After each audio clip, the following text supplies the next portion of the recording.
In this project, we seek to network among those who are producing another way of being or becoming on this planet, humans and more than humans. Here, we try to grapple with projects, artistic and scholarly work of others in climate change, critically, experimentally, and interrogatively through the lens of coloniality, decolonization, from the vantage points mainly of the global souths that are in every geography, and through the broader idea of global blackness.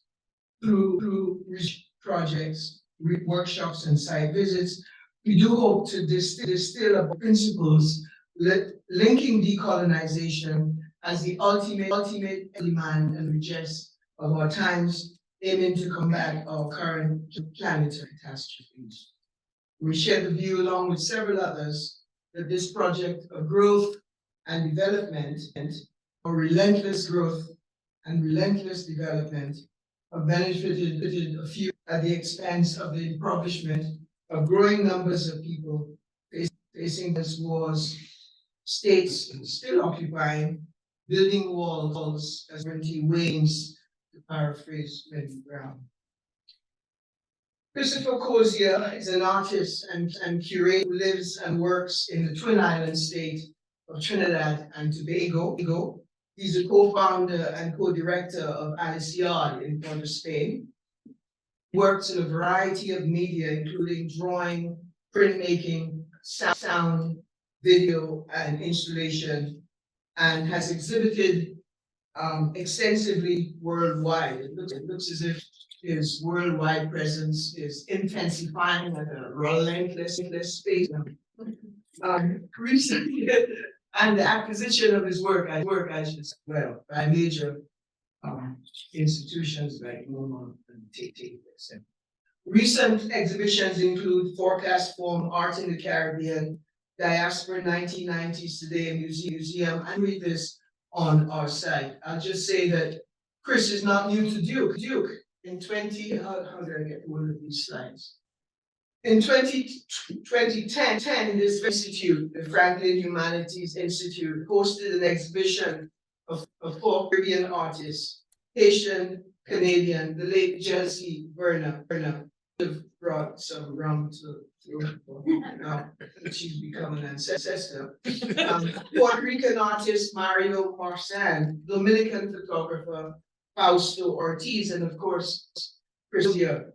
In that brief catalog, we noted how Chris' idea of the Caribbean was elusive and mobile. Gilroyan, Paul Gilroy, that is, place, but where citizen subjects in the wake of post-colonial exercises of independence seem fenced in by practices of a nationalism unsure of itself that hollows and lectures and still seeks to instill an elusive propriety, projected by leaders adhering to crass definitions of diversity, reduced to topping up or stuffing ballot boxes.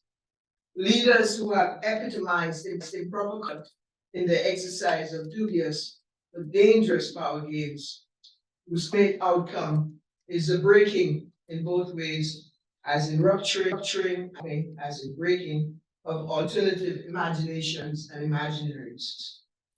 For instance, who was it who said that subsistence producers, working people, indigenous, had no imagination and needed props from central governments? Dear gods of the earth, how does one practice belonging in such a region, in this country, and on this planet? When the map of the world, the constitutive context of the human, so to speak, for now, for here, seems implanted into one's backbone, and one is told to swim, or one tries to escape swimming as a migrant for life, always moving even when one settles. Is there a politics or even a poetics of sacrifice entailed in the quest for place? Is movement conditional on violence? Fleeing these constraints requires gaining a balance of sorts. Like citizen subjects elsewhere, the law unwittingly or unwittingly selects to carry along the route is simultaneously something which one should rid oneself of. But how to do so when such a load wears like a second skin, annoying and conflicting, but as persuasive as a compass, giving uncertain direction and announcing one's restless arrival, however temporary, as it points to another. Even nude, one still carries baggage. The English speak up, signifying a certain kind of etiquette, a blackboard, a symbol filled with good education, what to do and how not to do it. Yet independence is what the Caribbean craves. It's this load, this fleeing, these moving feet, by which Cozier articulates a practice of the region's people in his image of maintaining balance.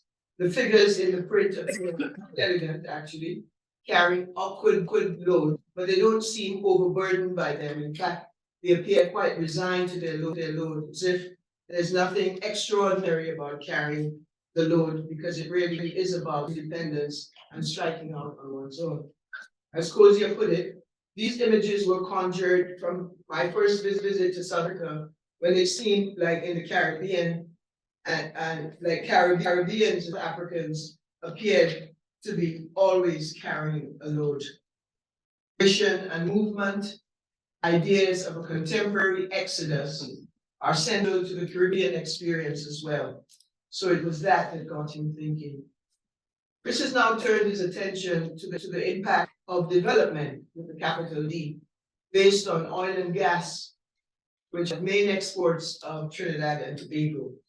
And how does his visual capture global shenanigans of a coloniality seen from the space of small islands? Please join me in welcoming Chris Cozier. Thanks, folks. Thank you for the introduction and for the invitation to come here and share a couple of ideas with you all.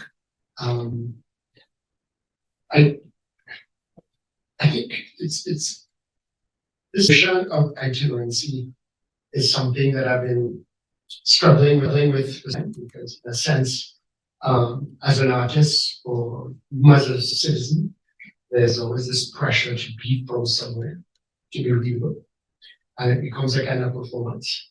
And it seems to sit at a kind of juncture of exchange. And you kind of always ask yourself, how can I be read or how can I be understood outside of this sort of construction? And so I've been struggling with this for quite some time, so I'm going to share a couple of images that, from my general practice that will sort of take you to where I am now, because in a sense, even though I'm presenting this thing, I'm really kind of to your question. Because I find with my work, the more I dig into myself, the more it seems to become visible, but then the more it becomes visible in a weird, obscure way that I'm trying to make sense of. And I think a lot to in terms of the Caribbean as a place, or as a site of kind of one of my earliest memories is watching a schoolyard of kids playing a game for rescue, which I enjoyed watching and playing sometimes, much to my own detriment. Because of course it involves a lot of falling and small, but it was a kind of a game where you do prisons, and if somebody hits you 3 times, you go into the prison. But if you're hit by your partner, you get out of the prison. So just imagine the chaos of a schoolyard. That's more like trying to maintain the prison, trying to get people out of the prison, and trying not to get into the prison. All it needs are 3 slaps, and you go to prison. So it's a weird dynamic of watching people walk and weaving around each other. Usually in very small places, in courtyards, so lots of crashing. And then there was also a kind of an authority that if you play this game, you'll be so sweaty by the time you get back into the classroom that it will be a nightmare. So you will punish playing the game, punish for being sweaty, I mean, in a tropical island. So it kind of to be symbolic of so much about formation of state rules, because then you should just stand still and not move. Is the only thing that works. And so this sense of the dexterity of the game, which is the dodge, because in places like I come from, or we come from, there is a kind of requirement to be a specific thing in order to be readable, to be understandable. And so you're kind of always locked in this game of refusal, because you're struggling to come to terms with who you are, and then to understand that not as a weakness, but actually as a strength. So I'll start with some very early work, and then I'll jump straight into kind of where my head is. I always like starting my presentations with this work. It's a very early work when I came back into the Caribbean from art school, and there was a pressure to prove myself. You know, we went to school in big countries, and what you have to show, you know. And at that time, the popular work of the day was landscape, a kind of tropical landscape, which people like Kriston have talked about a kind of visualization of the tropical and the tropical picturesque.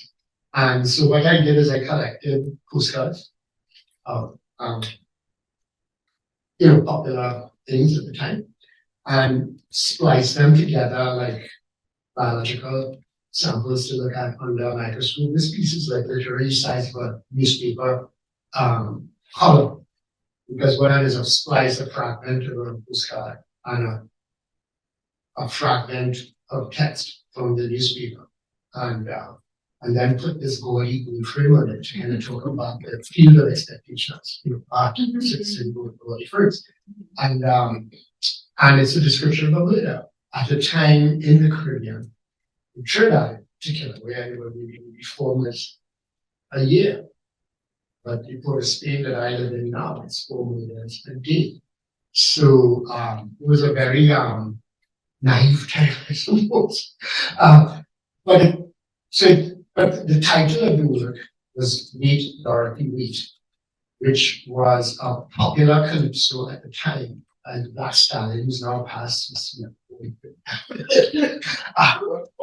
And it was a song coming out of we were going through the IMF treatment, and it was a time of much torment and hope, the Calypsonian sang this song where he wants to party. He wants to have a good time. Dorothy is a popular name that comes up. If you know anything about the history of Calypso, they're always singing about Dorothy since the 19th century. I don't know why she's so popular. And Dorothy went to bed, Dorothy do this, Dorothy do that. And so anyhow, so he says, wait, Dorothy, wait, because she wants to go to party, and he says, oh my God, what's going on in South Africa? Oh my God, what's going on over here? So he can't party, and it was a very popular song. It made me think about the purpose of art at that juncture in my life, having come back from art school, trying to function within society. So I had lost faith in making things and was working with craftspeople and kind of working more conceptually, because I had left the US and was now looking around. And I didn't actually return to the US for almost 10 years once I left art school. I did rent to my cousin lived about painting, and then I went to Rutgers at a time when there was a kind of strong conversation, postmodernity and reading about lots of Frenchmen in Europe in the late 60s. And but it was very uncomfortable because, of course, the things that I was feeling, as much as I was grateful for the knowledge passed on to me by my teachers, I was like an eloquent voyeur. I knew the language of this. And I was intrigued by certain things, because you would have someone like Bourgeois, talking about simulacra, and and then you would have hip hop happening in the Bronx and Queens. One is sampling James Brown and Funkadelic and some coming up. Teenagers basically with a whole new form, consciousness and reality. and the others are digging into the art history and sort of simulating what Chen could. One felt like a death rattle, the other one felt like the beginning of a reform. So of course, we didn't see that theater. So I get home, and Caracas is closer to Spain. It's an hour and a half on a plane. So I started going to Caracas and became very aware of the conceptualism in Latin America at the time. And came across this article by, I always forget her name, about the difference between American conceptualism and Latin American conceptions. One about the art market, but one about the political scenes. So I started thinking of Virgil bars, which are another thing synonymous, increased murder rate, increased sense of insecurity. So you have decorative burger bars, and what have I needed classes and ask people to wear it. To talk about perspectives of seeing the world, and conversations about who's inside, who's outside, within different territories of consumers' access to things and so on. So these works were being made, but of course they were quite contentious in the sense that people thought I was a smart man when I went to study art. I should come over with draw and paint and emulate these esteemed traditions. And why am I using show no particular skill except a kind of this critical disposition which you really consider to be artistic, because art would have to right mythology and convention built on art. So I started also coming from a place like the Caribbean, thought about many histories would be articulated. You always want these historical allegories of mainstream historical construction, right? Starting from painting and the triangle. But most of the painting that we have in our historical formation come from topography. So I kind of started thinking, well, where is excuse the allegorical reference, where's our cabaret vault, in terms of performativity and expanding the vocabularies of practice. And in the context of Trinidad, it existed in the cabaret rides, and the carnival street things, which people like Claire Tampons and others have taken up now. So I came up with this idea, objects and actions that have equal agency in the journey to in a history in our context, whether it is happening through protest, whether it's happening through ritual, or whether it's happening through carnival type processions and so forth. Because I live in a society where there's carnival, where there's Agua, there's Jose, all of these cultures sitting themselves in the cultural space, and all of these traditions, the Cozier, impacting on our social reality, but there's nothing about it in the representation. It just goes to topography. And so I kind of that a question. So I decided, and then of course leaving the US, I still carried certain baggages. So I became fascinated by David Hammond's in the context of the Afro-American and American, I don't need that discussion. And then of course boys coming up, this notion of the shaman and seeking transformation. So I started to do, I also had met, he did a studio visit to a country, and I was kind of by some of the questions that these particular artists were making. So when I was moving further and further away from making things, look at this slide, I'm talking to a shirjack. It's called, the performance is called Conversation with a Shirjack. A shirjack is that wire looking thing made out of soup material. It's actually mine. There's a Caribbean thinker, somebody was talking to me about him at the beginning. Yes, he was part of the New World Movement. He was turned back during the Parliament when he was a senator in the early 70s, 76 or 75, for wearing one of these things, which were typical of the era where the kind of revolutionary leaders wore them. They looked like the wire bearer suit material, somewhere between a Nero suit and something else, And but that's what the politicians started wearing in the transformative era of the 60s and 70s. So I went to my school graduation, which is the same year that Bess was refused from Parliament. I had one made, but my mother took me to a tailor in the city, and I forgot about it. And then I returned to Trinidad in 1989. We just had an insurrection. Parliament was held hostage by an Islamic cult, and people always calling for revolution, but this is not the one they were calling for. And I thought, oh, right, there's rejection from the parliament. And I went to my mom, and she was going to give it to the Saudi. And I said, no, give it to me. And I looked at it for a long time, didn't know what to do with it. In the kind of Akonchi boys and Hamlet side, I put out an announcement, but I was going to have a conversation with the editor. And people came and listened. I was very confused. And I did a planned speech. And the Caribbean people supposed up and hear that speech. And I just sat in front of it and started asking it certain questions of the day. Like I was asking Cord why he killed Bishop, and why he did that, about me, and all these questions about things that for my generation were unresolved. And in the middle of it, someone tapped me on my shoulder and said, please move. I thought it was because I was being, but it turned out that they wanted to talk to me too.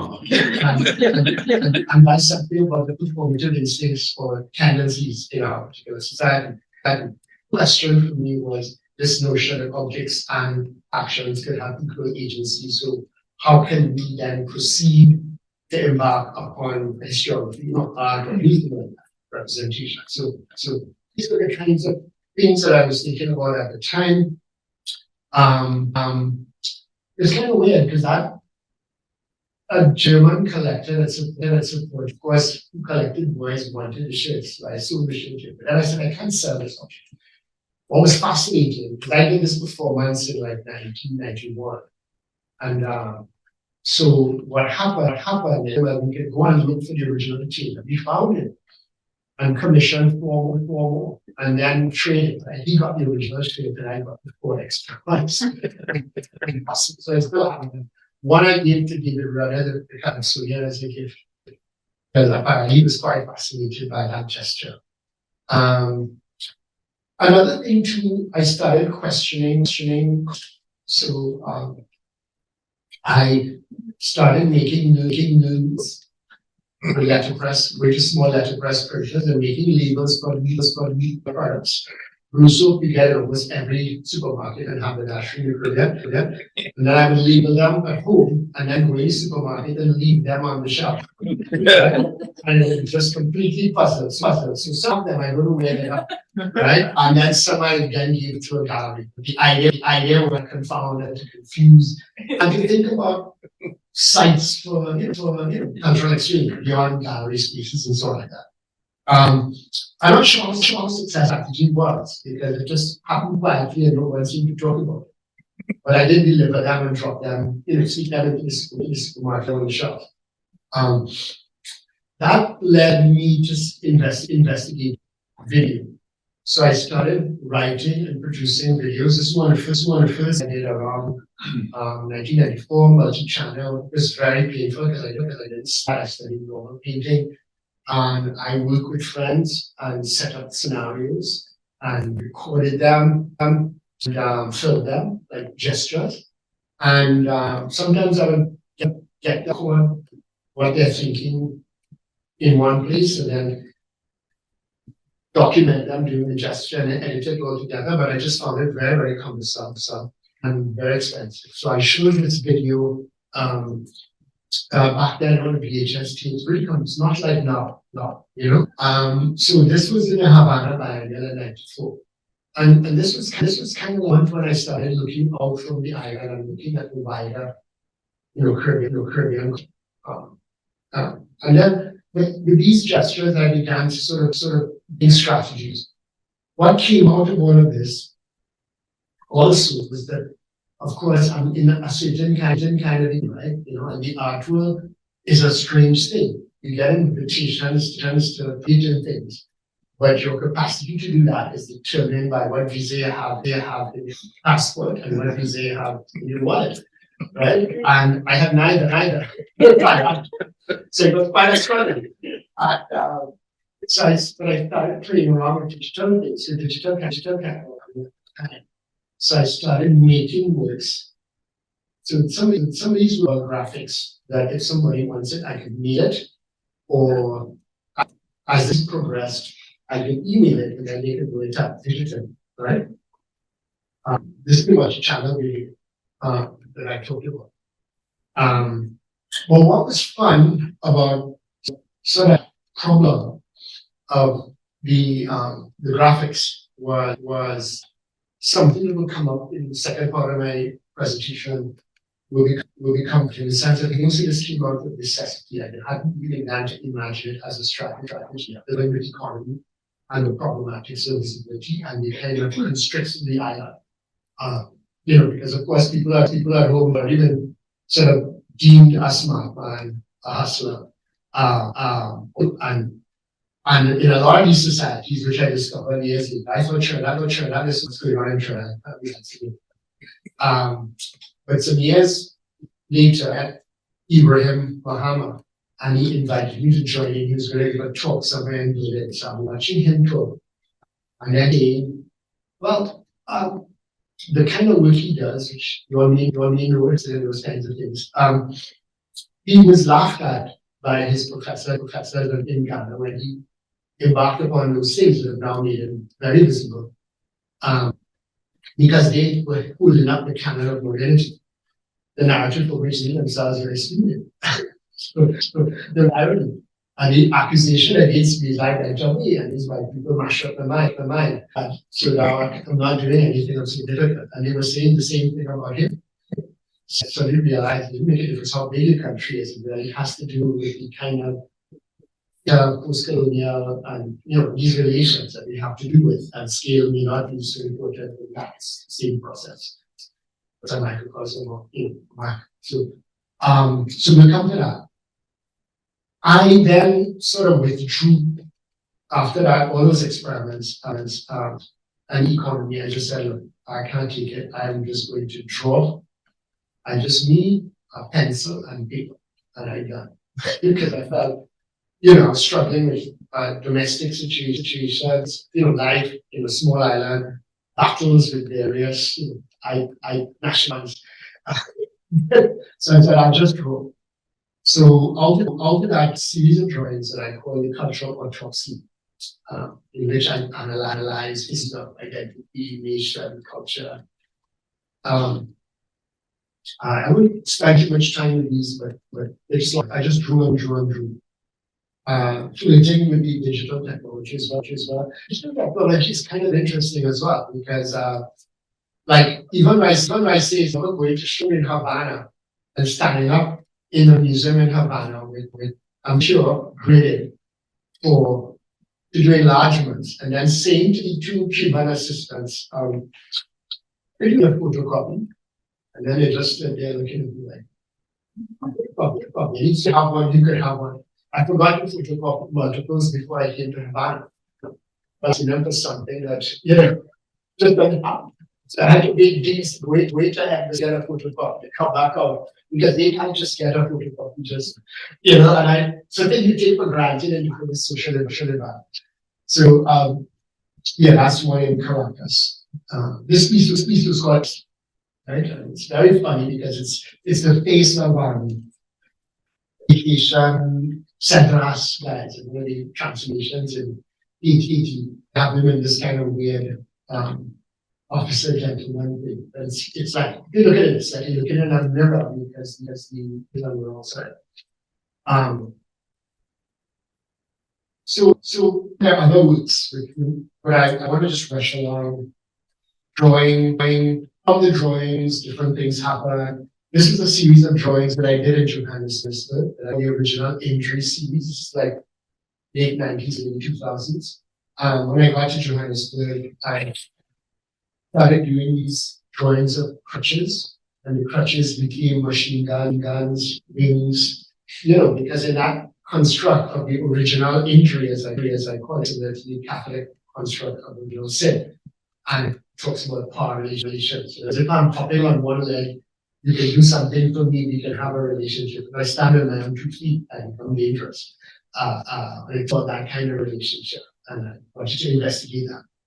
In the context of South Africa, people saw it as a concept between the difference between independence and sovereignty.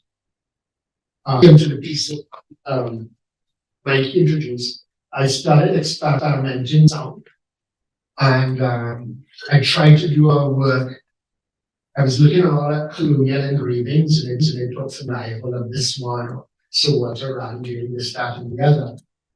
And I wanted to do a kind of contemporary history. So if you look at this piece, there are 4 speakers, and it's really talking about if you're in a blockorama or dance space. I grew up in blockorama dance, so it's a generation. The sound creates a space as well as an ideological space, the content of the songs. And I decided to do a contemporary history, because it had suddenly occurred to me at this juncture that in the game of readability at the juncture of exchange, so to speak, the Caribbean is really dealt with as a kind of 19th century space, or late 18th century space. The contemporary Caribbean does not exist. Really, although maybe a little flirtation with what's going on in Cuba, or the latest hurricane or something. There's no interest in the Caribbean, right? But I grew up with independence, 1960s, 70s kind of discussion. So it made my slightly obscure. If I want to talk about when the Caribbean was important, which is the late 18th century, when sugar.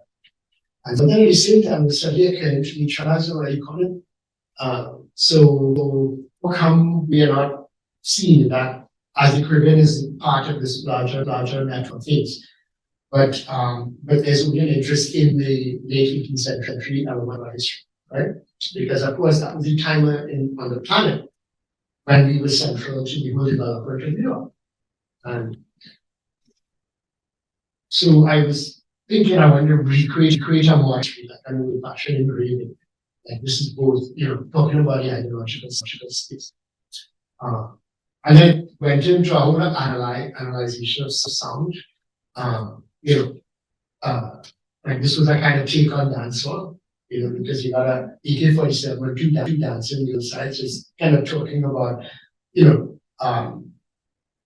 sort of massacre and all that kind of thing in the context of popular music, and the misogyny of it and so on.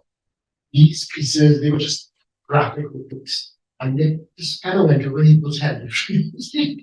I mean, there's a song, it's a CD, I actually produced a CD, but around the same time I was video archives, and I came up with this construct, this 2 engravings from history, and I gave them new titles. So the one in the middle is called Going North, and the one on the side is Winner Takes All. And then the one running the briefcase to Switzerland or Panama, I would say he's such a polite boy. And I began to realize in the context of the Caribbean, there's so many polite boys, there's so many going on, there's so many, proportionately. It's talking about the social environment which we found ourselves. And it's called cross currents. It looks like a regard to those people running in different directions. But you would miss the polite boys are running in one direction. Right? In terms of global economy and that kind of thing, right? And so there are many iterations of this work in different locations. It kind of evolved into other projects like the Attack of the Sandwich Men, which has a very peculiar history. When I travel, I end up in new environments and I see things that I don't quite understand, and I try to make sense of them when I return to my studios. I think I did a project in Denmark, and I found it peculiar that people would stick the national flag into sandwiches,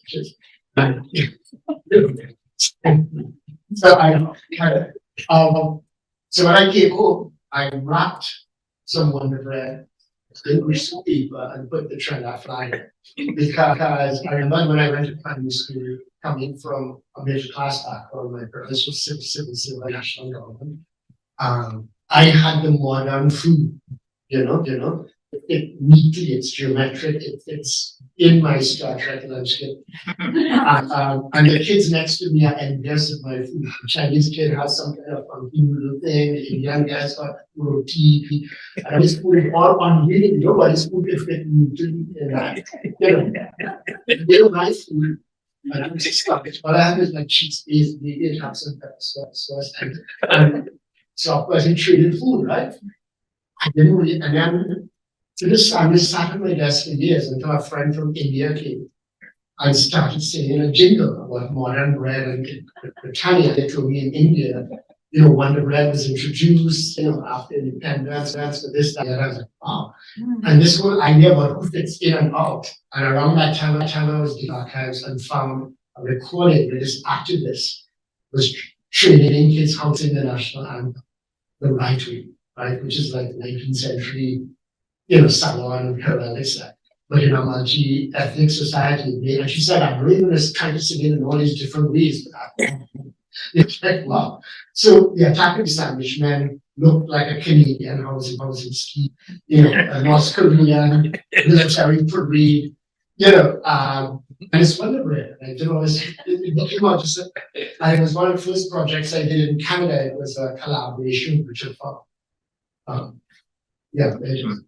I thought that piece had died until somebody asked me in Berlin in 2013. And during it was kind of scary because once you at the university, every time they see a red light on black back.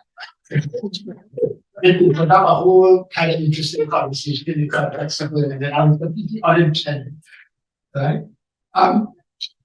So yeah, there's all these projects. And this one was called Her Stories. It was in Denmark, where I fenced off benches and a park, talk about inclusion and exclusion, created fake visa forms we could fill out so you could sit on park benches. But what struck me was this fencing off of the podium, because the podium has a kind of Hegelian notion of history.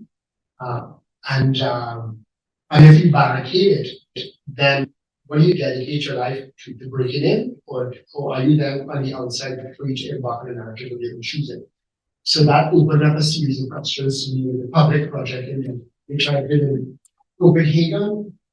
So if I didn't like you, I would stamp the runaway slave on his form.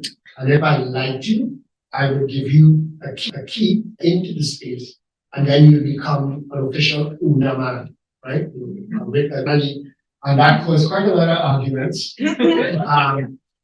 I did it in 18, but the dynamics were different. And people had to cheat to get a key. And then if they got a key, get into the museum and sit in an enclosure and get fresh flowers, croissants, and wine. What was interesting is everyone had got a key in 18 went in and closed themselves in. If they came with a friend, they would let them in. So you can see the guy, trying to transfer. Like, it's a big thing. That was kind of interesting. And so there are many projects. I'm looking to newspapers. Yeah, this one, right? This is a minister at the time leaving a meeting, and he had done something, and it was and the press was trying to get an interview, and he's giving them no comment. Look, and it reminded me of Philippine B movie. I was a B movie, and it was a Chinese. We call that kick-outs of Chinese, karate films, and there was a James Bond from the Philippines. I think his name was Tony Falcon. And it just looked like very 70s kind of hipster. Cycle bread and meals. If you have bread and meals, you're good to go. So I started dressing up bread with years, talking about the movement currency with maps and so on. Right? I invented tricked out bread, which is like tricked out meal. And but I'm drawing, and then I had a really big moment. I mean, you can talk a lot about these projects, but I want to come to where my head is. These are boxes of flair, right? You can make them yourself. And made in the US, but distributed elsewhere, right? This is all like coming into the mid 2000s, and so back and forth from the drawing practice to conceptualism. And then there's a kind of a strange moment that comes in the early 2000s to the mid 2000s, where a curator came to visit me and kind of said, during the same spiel, and he said, "I'm not getting it." And then he picked up one of my notebooks and said, "There's something going on here." And I was like, no, not the notebooks, right? That's too private, that's too, you know. And he said, "No, I'm going to show you not the actual artworks." And that caused a kind of major personal crisis in the sense that the private and the public is in some way breached. And because to me, the notebooks were always a kind of zone of great revelry and isolation. I never thought of them being seen. And when he did that, I really was in a state of crisis. The show was in Spain somewhere, and it was called People Who Draw What They Think or Think What They Draw. So I felt I had to contend with this concern. So then I started very consciously a sequence of notebook drawings that I knew people would see. And I didn't know where that would take me. And it evolved into almost like a Proustian exercise, but I'm also trying to flush out imagery and ideas, because I was thinking a lot about the way my work was being read in an academic, where the rationales would always come up. Can you read something about, if you're from the Caribbean, then it's got to be about glissant, or it's got to be about plantation, it's got to be about that. And I'm thinking it's like a report card. And then the work becomes visible, but it becomes unseen, right? And I couldn't reconcile that in my mind. So I had to contend with it. So I did this series of drawings. And in this series of drawings, it turned into like almost 300 drawings, 400 drawings. I would arrange them, so it became my exercise in poetics as well. And they're hidden stories, right? And I've been very hesitant to talk about them, but people have been asking. I like certain sequences, like this one I like, because there was a policeman called Burroughs in the 70s that killed the young people. Because they had these revolutionary groups, which we all had in different parts of Europe in the 60s and 70s or more. And so that's, he always was see-through vest. It was the fashion at the time, kind of netted vest. And he was, and then like, so see-through vests, see-through guns, see-through bodies, Afro Modern, his status register, and Venus at Avianca, right? Because around that time, every time a plane crashes, and mostly women were mules, and there was a club stay that was run by a man who was an ex-policeman, and mostly women were trafficked from Colombia, they were mules. So, like, if you look at the things, there's stories, and the work shifts between a kind of phenomenological encounter, general arrangement, and then the poetics and the arrangement. And I think at the time I saw Goya's Caprices, and I had a kind of that. So this is my version of Saturnalia, right? If you grew up in the Caribbean at a certain time, you'll recognize the grapes of knowledge from the Nelson readers, coverage. That's how we end. And all kinds of vocabularies. Did these drawings throughout the Caribbean and the US while I was traveling. So I would keep notes as like, well, I like this one. It's about how high a wall has to be if you can't leap over it in one barn, but you can see where they were and see what's inside, which is a metaphor for how this being in the ocean and watching the horizon, and so forth, right? I like this one too, the dog peeing in 4 corners of the paper. And this is the one that I keep referring to in the talk, which is about individuality, like about being afloat.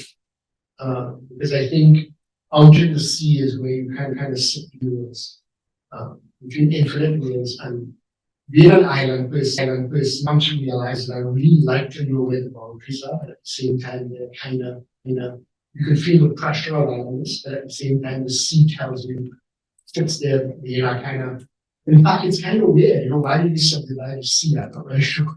But when you read these books and they try to map water like they map land, it's really interesting.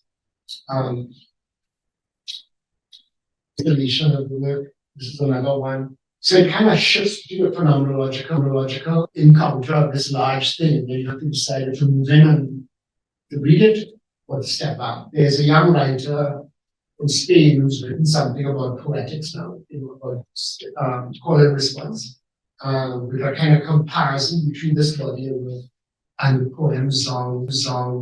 Phillips, which I find really kind of intriguing. Now, the book has only just come out, so I'm not getting actually. There's another thing that also comes up in the work, which has to do with office equipment, because my parents' dream was for me to become a respectable civil servant. So I realized that my first studio was actually beating around my fist. And so if you notice my practice, I never noticed it before, but one or two people, then I use the arsenal of bureaucracy, rubber stamps, paper clips, office equipment basically to create work that, seeking another kind of relation. This piece, right? It's little temporary sculptures made out of cardboard and clips and rubber stamps, little benches, they call them puras at home. It can be used in Hindu rituals, or it can just be a little makeshift bench around the house to do meal chats, people crossing borders or moving on. They carry with them their dreams, their skills, and I think of that a lot, in terms of our lives and itinerancy. And so it's like almost like partition. It's like border crossings. What I also like is the triviality. There I go. I've done this piece in 5 different locations, and each time I buy the materials and stamp it, and build up over the years and got larger and larger. But if I buy paper in Johannesburg, I don't know if the paper is made in India. If I buy paper in New York, I don't know if it's made somewhere else. So there's a kind of confusion that confounds location as well as the gesture, Right, so I'm gonna run past a lot of this stuff. So I'm drawing. And the more recent work, I started thinking about, well, as I hinted, the Caribbean was important in the 18th century. When sugar was important, and people are grabbing territory and space and declaring trade routes, and people are being transplanted and all that.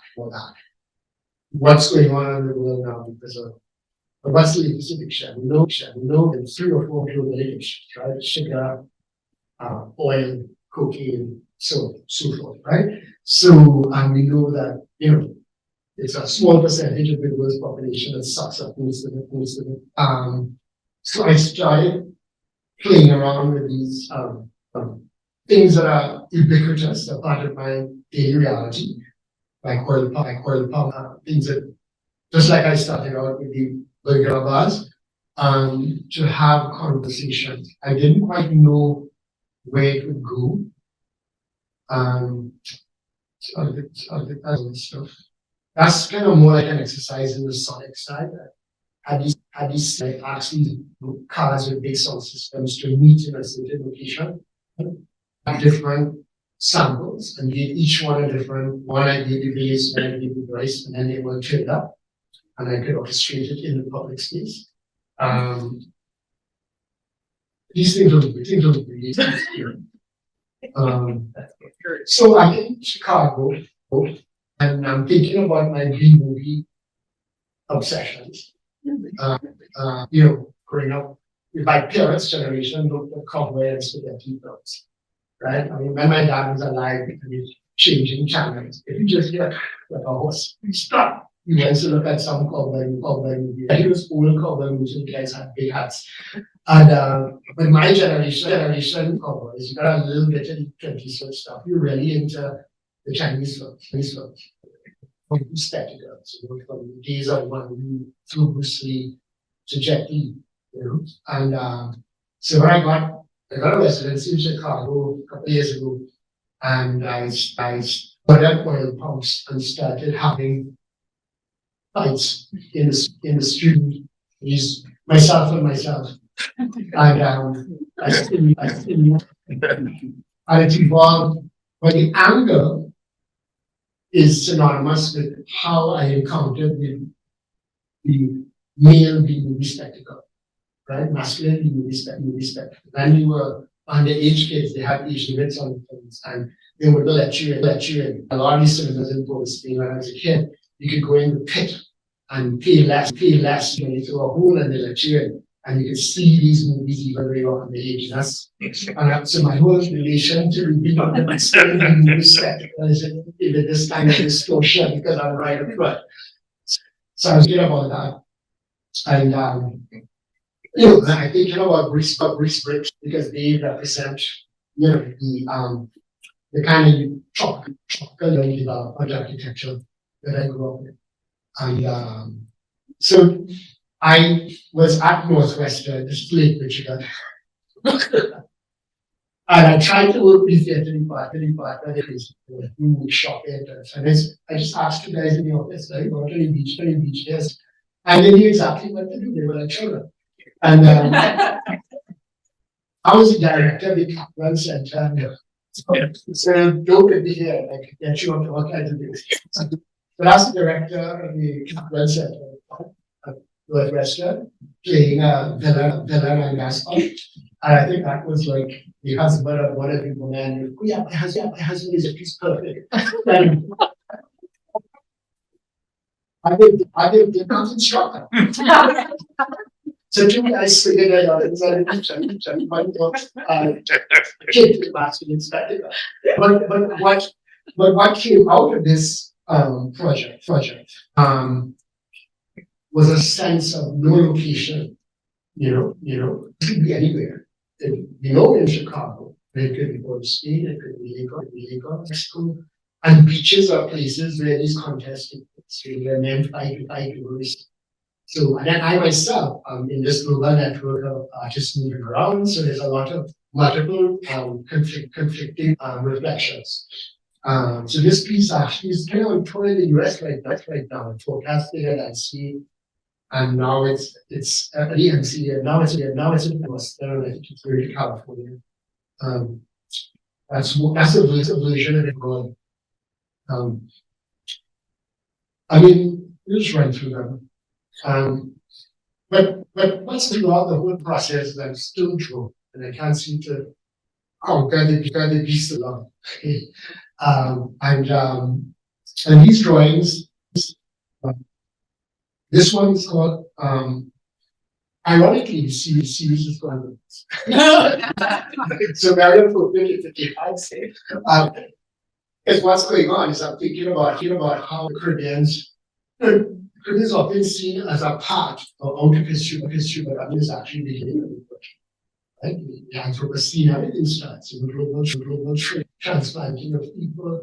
So in a sense, these drawings have an irony. I'm writing, it's like I'm ranting. It's almost like Dusty Wilson on the ground, like I'm ranting. It's freestyling on paper, but the first line and the third line, each line obscures the next line because it's compressed, like Ulka, and then it looks like a centipede or some kind of odd creature. But very often when these creatures they're leaving, they sneak in away, like going under something. So it's like when things appear, they disappear at the same time. And so I'm putting this text down in black and white because putting it down in black and white means it has a permanence, and at the same time it's not legible. But it's really a lot of libelous information about things that are happening in the social circumstances driving me crazy. And so the actually full sentence, I'm trying to discipline myself. I'm not just writing. I'm really writing about things that I see in the scandal newspapers and stuff. What people see, so they're very complex things, and then sometimes they're just rubbish. The different versions of it.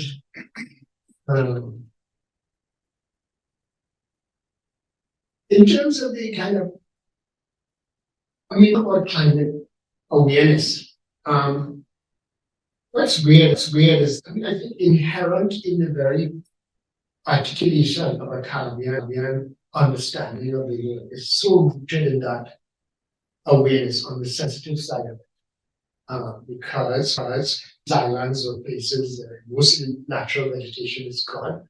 Most specifically, Professor Thompson's reflection. What we call the tropical, we assume is a natural, it was actually created in the aftermath of sugar in most of the island. And so that there's a kind of a distortion about what is natural, what is real, what is not. The tropical is in a sense an invention, another, because I think the Caribbean as a whole is a single invention or a sequence of myths. Each person that comes with fashions in their own way. And so I myself started, I went to this residency at the Rauschenberg about rising water levels and all. I explained to a lot of all these guys, thinking about rising water levels and, when someone had shoved a copy of that essay by Amitav Ghosh, that argues for speculative fiction and that kind of thing. And I went there and bought all this paper and was going to do all these wonderful things. And then I ended up making this work with the cardboard boxes, things I found. Cardboard boxes that my paper came in, and the drumsticks I found knocking around on the compound. And a young woman from Ethiopia proposed the idea that rising water levels will sort of create new social relations because it neutralizes many things that you use to kind of demark others. Whether ideological or whatever, because at the end of the day, we want to just kind of wash. And also the argument, looking at the new archaeology on its own, so we think about that people may have lived in more flatties in relation to nature and whatnot. And I came up with this thing which I new level heads, which I thought about floating and being sustained. And I don't know how to activate this. And I built this kind of weird world that everything was floating. So it was like a kind of a more version of the world that Mikey referred to, but now I'm thinking about everybody being afloat. And that got more complex. I'm watching some guys selling something on the and I'm noticing, oh my God, there's shade, there's the eagle, there's the Buddha. It's, everything is suspended and floating. And which brings me to two, I'm going to close off with these two projects. I don't know how long it's going crazy for time.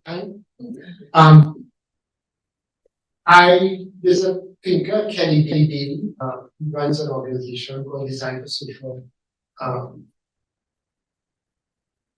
intervention, Design for Social Intervention.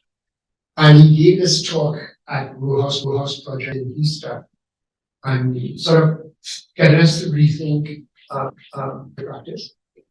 Because at that time it was very kind of a buzzword art school and that kind of, and he was thinking that maybe artists, as an artist, you don't have to sort of kill a practice and go out and work from the kitchen.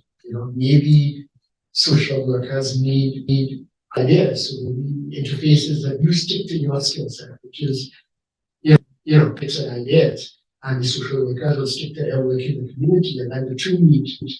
Something new could happen in that conversation. Now, some people didn't necessarily agree because then they thought, the social practice world would just buffer the artistic ego, and then you can then still parachute it or plant it on the community. So I wasn't really interested, so I subjected myself to it. I went to Boston and I came up with 100 million ideas, and the community rejected every single idea I came up with. It was a very, very humbling experience. And on the last day of the interface, I created something, and I built this step out of cast, not even a real step, it's just cardboard and house paint.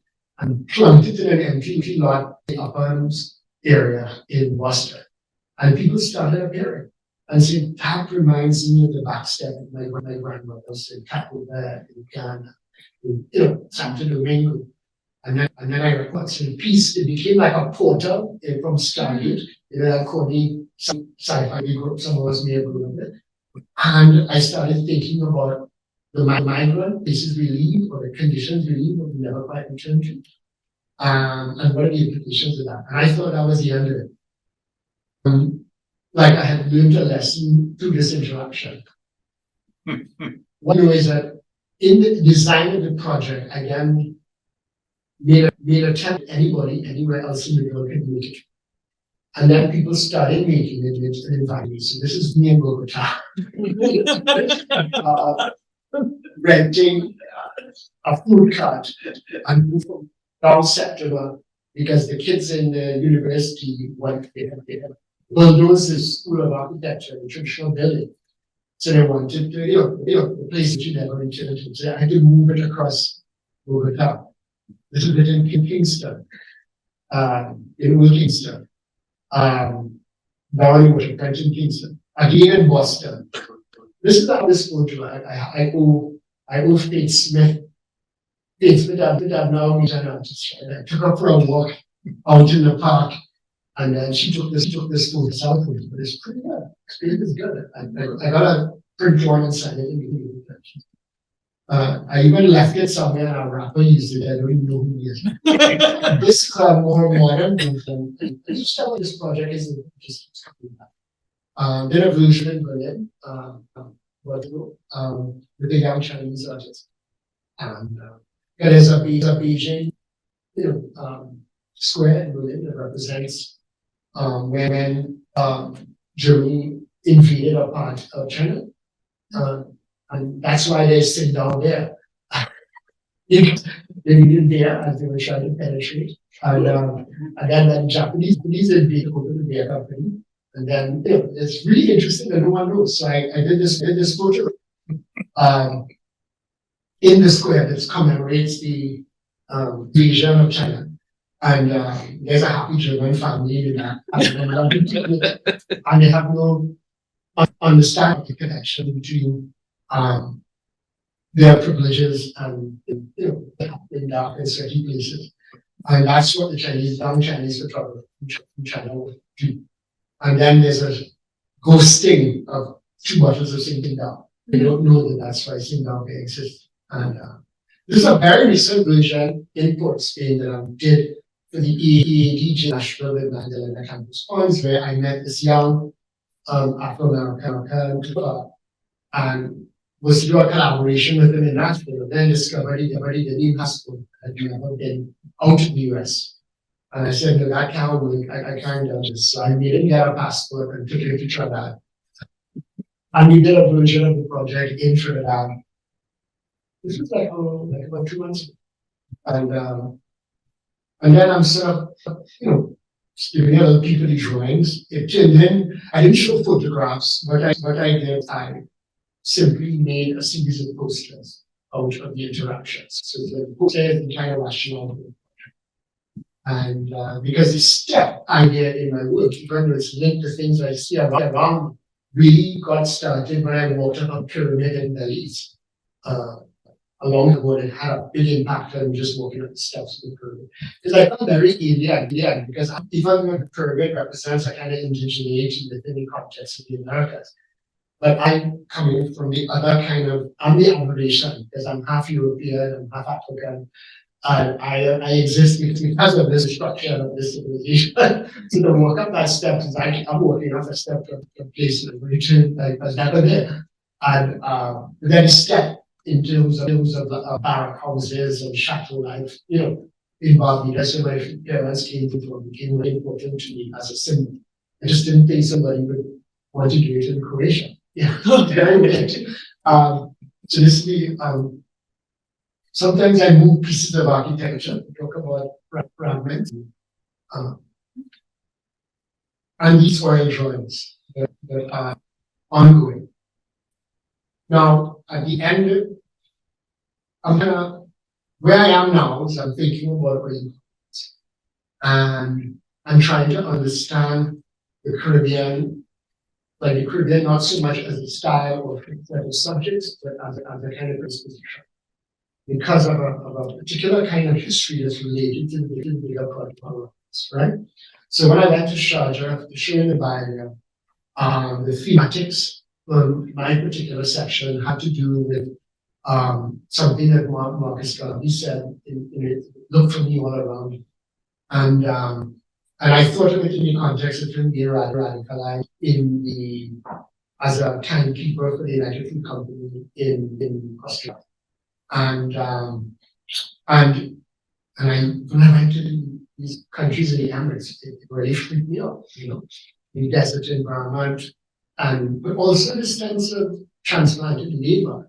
And I started to understand those societies, like how we would understand the Caribbean in the 18th century, late 18th century, early 19th century, because everybody the people that are from there, and then they're the people that only have the right to live there. The prospect of citizenship invades them.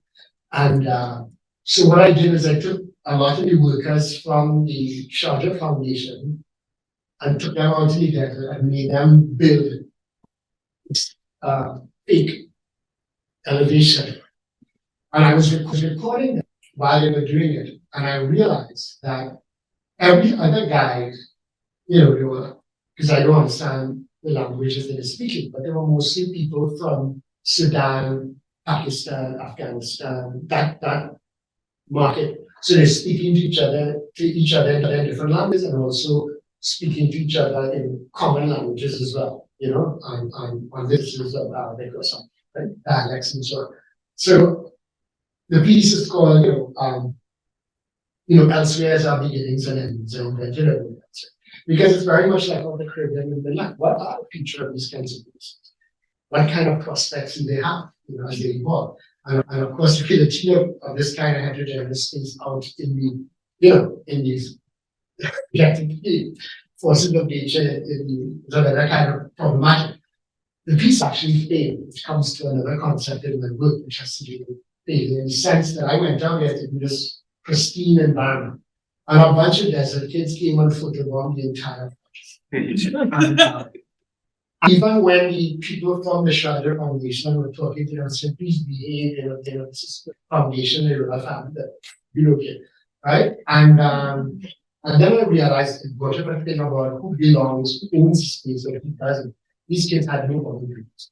But the migrants, including me, were confused, and we were subject. So they were doing all kinds of things, And coming out of that experience, the participate in the Liverpool Biennial following I came up with this project, Turbulence, because I was looking at seismic maps and I'm thinking about the moment the silicone drill bit goes into the ground between the tectonic plates to release the black liquid. And then in the context of where the economies are balanced, the 90mm bullet entering to release liquid as well, and how the two are entwined in development narratives, and why our oil economy is so violent. Smoke is rising on that side of the planet now, as smoke was rising in the late 18th century in the Caribbean when we were imported. Trinidad has a tangential relationship because we are the first places in the world that oil was removed from the ground. In the late 19th century, because the British were the people, and they went, and they rode to the First World War. And of course, Churchill and all of that, and the difference between boats running on coal and boats running on fuel. It was one of the things that gave the British their advantage in the First World War. Because the Germans were slower and heavier because they were coal. And so I was kind of thinking about all these things, and so I started these suspended objects. Because I think of suspension as sort of symbolic for being afloat. And because one of the things that happened during the biennial, because of COVID, the venue for my project changed about 4 times. So my project kept changing. And then I decided, well, I'll just build it as a suspended object. because the world can keep changing around it like and it's and the piece can be seen from both sides. But then what's also started occurring to me in conversation with one of the installers, he said, you should be he said the footprint, the strategy, because the drawings came in a shoebox and the rest is made from string and wood and screw eyelets that you can just buy any hardware store around the corner. So it meant that I'm not moving containers, he was complimenting me my footprint and my sort of way of working, how to occupy space, ideas of limited means. And then I realized, but he didn't realize it came from necessity in the beginning when the conversation started. But now I've realized it's actually a way of working, coming from my own experience. Experience of carnival as well, where large things are made with very simple materials, but also just a different kind of relationship, because we live in a society, you all live in a society, people like me live in the Caribbean, close to a society in which volume and volume are dominant factors, volume in terms of scale and production, and volume in terms of media power. But what if that is reversed? And this is just a little flimsy bits of paper, some ink, and some pages. This is called Itinerant. And I'm kind of stopping at this point because I think it's a good platform to have a conversation. And this is a bench. When Alicia, the space I founded some years ago, we got invited to document. I became very, very interested in the bench on the side of the street in Port State. In many areas, you have these benches, old benches, and people never throw them out. And then people in the area sit on them. And this one fascinated me because it had the working bench on one side, and it has the office manager's swivel chair on the other side. And I found out who the maker was. It was just a street guy. It's for the community to sit in the afternoon. I think the difference between sitting on the veranda and sitting on the pavement is a significant something unexpected. Because you're sitting on the street in Caribbean societies like this, especially in terms of the scrutiny upon darker lives, this whole concept of being occupied, being off-site. But off-site is the site of reflection, of networks, of imagination. Because if you're off-site, it means you're not working for the industrial complex, which is the project. So I start to think about the itinerancy and how it works in my own practice. So I started doing drawings and studies of that bench. Because you find makeshift chairs like this in many communities where people get together, so it's called a site of possibility. There was a Bill 1 project, and I already stop here. But I think I'll just stop with this image. Oh my God, what did I do? So I did that ultimate sin, right? Like so. Yeah, exactly.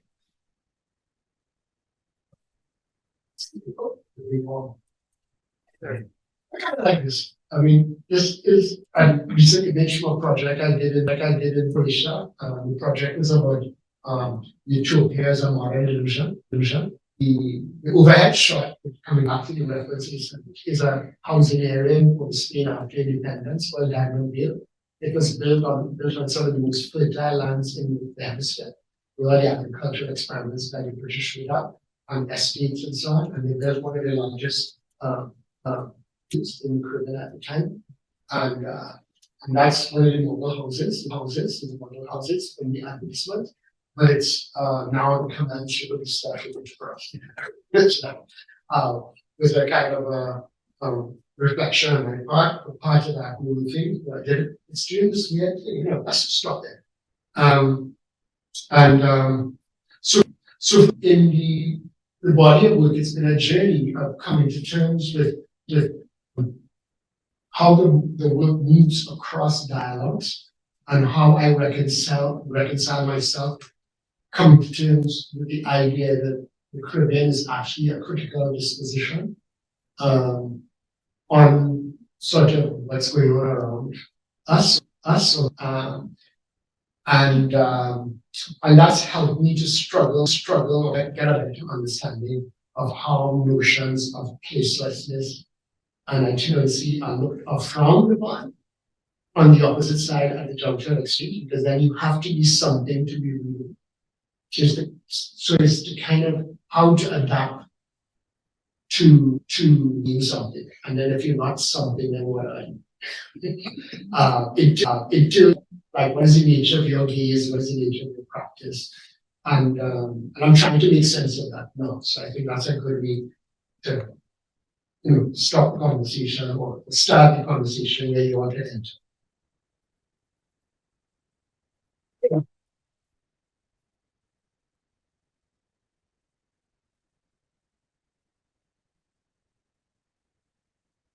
This.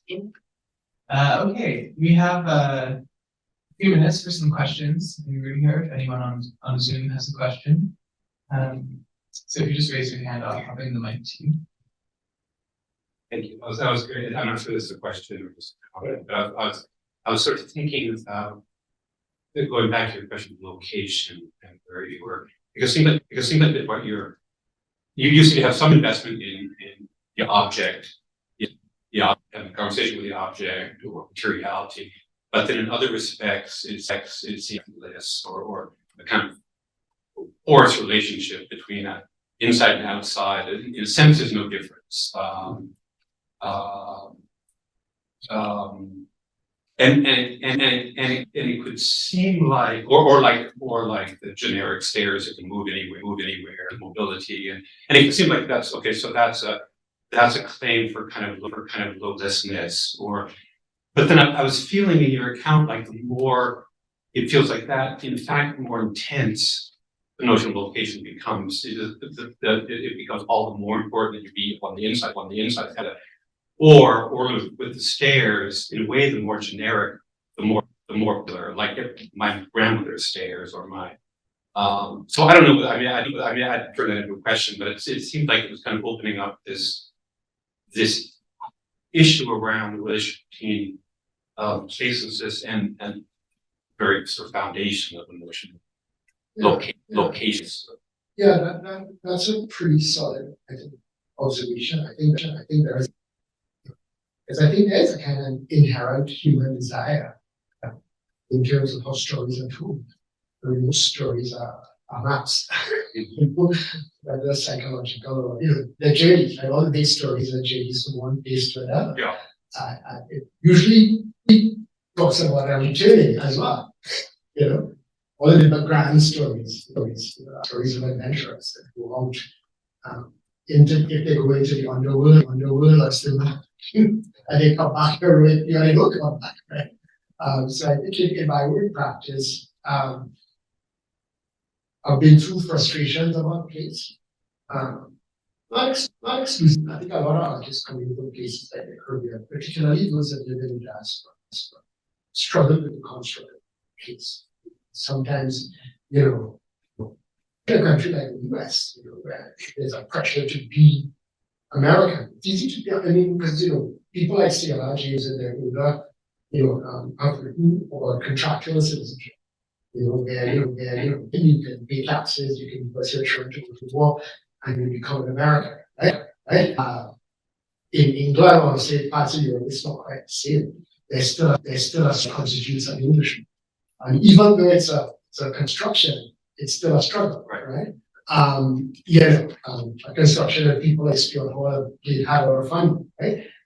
So I think in the Caribbean, we are kind of trying to figure out all these concepts, not just kind of a state or institutional way, but just in sense of self, because you're kind of born as an itinerant, so to speak. We entered this part of the world as property, and we became subjects of colonial subjects. And now we are sitting on the juncture of becoming republics and becoming citizens. But what does that really mean? In terms of our histories, our relationships with bigger powers, So there's kind of the sovereignty of self, the sovereignty of place. So for me as an artist, I think the art object is both sits within the discourse in time and movement. At the same time, yeah, there's a kind of material side to it. Like I'm struggling with that. So in fact, your question, just kind of with a kind of it allows me to think even more. You see what I'm saying? That's key what I'm struggling. Because there's a demand for me to produce, to be productive, the economy of art. Because this is very recent, like like the Red Step, for example. A collector in Germany wants it. I just showed it, in the text and the whole idea of the project, it says it's not an object for that. Anybody can make it. You can go online and download it. Yeah. Imagine them to do it. So again, I'm telling the guy, there's 7 of them knocking around. What is it an artist student? So but that's kind of interesting. So back to the dog. You work it for I have to figure it out myself. Thank you very much for the generous share of your work and I just want to come to one moment in which it seems you were came through this notion of the social of art, social engagement, this genre of participation. I think you have lots to say there. It's very important because as you show your work is this circular back and forth about the self and the other, right? Self, like a story is this centrality and this decentrality, centralizing and decentralizing, the marginal, the center and the margins, the materiality and the no materiality of the art project and the art objects. And you're also struggle to keep doing conceptual work or go back to the basics, right? I'm an artist, so back to draw and paint and you have by some configuration and some way to connect both, and that's really important. But I just want you to comment more on your critical stance of this social kind of engagement art. We see clearly, but how do you see that in this global circuit? The Biennale, I mean, you started Havana Biennial, it's completely different thing, Johannesburg, and then you are doing all this new global place, in which it's a pressure for you to keep trying to do social engagement, participatory or not thing, and the collection in the market. Yeah. So the audience public split is something that one artist, I think, all creative producers have to contend with. They're not the same. Public and audience around the kind of artists, just not the two different sectors. And the two were the same, or there was more confidence between the two. I didn't really have an audience, if you understand what I'm saying. I mean, in the early stages of my work within the island, I mean, it was dismissed. It was just like a joke. It was just a character. So I was kind of in exile between two locations, right? In kind of isolated, and then the difference in the wider world, because in the early days, you say, where's Trinidad? It's not Cuba, it's not Jamaica. Have art there, that kind of thing, right? But now that I'm getting a little more visibility, maybe in the last 10 years or so, 10 with greater intensity or more, there's a pull, and I don't really know what to do. In the sense that when I'm making my work, I still have a student who really enjoy being at home, ironically. And in some ways, I kind of defy a certain logic, right? At the US as a math student, I moved to New York, and decided after a while, I can't take this, I'm gonna get out, right? And most of my professors said I was jumping off the planet. In that time before the internet, I was jumping off, I was going to the other side of history, to the other side of ambition. Something very ironic about reappearing. It's like that kind of shady, not turning. But in that returning, I still am really not sure if that is who I'm really working for. Because then that comes up with the irony of the complex in the Western project. Is the purpose of my work simply to attract a certain kind of an attention within art fairs? It's just, I'm feeling that because when I do go to these things, just out of professional interest, I've said it in a couple of things and people I feel tremendously alienated. These are not the people that I'm around when I'm in my looking for ideas. So this is like a zone of exchange.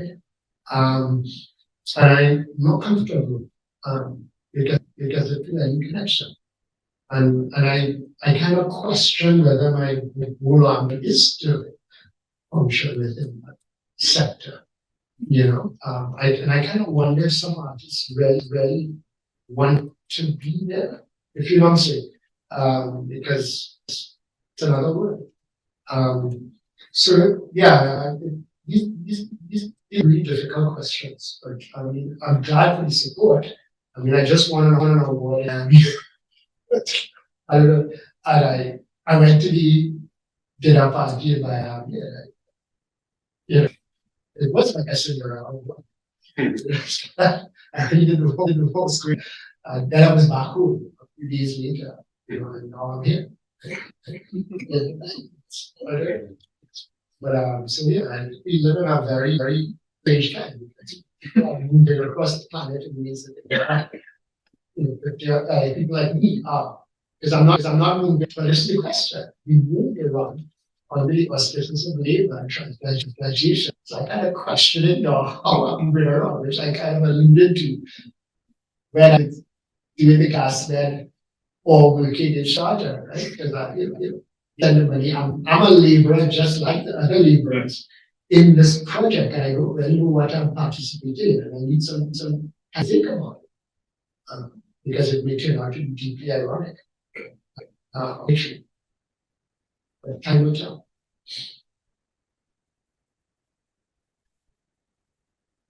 My question was sort of similar to where you were going, this kind of social global aspect of your art. And I'm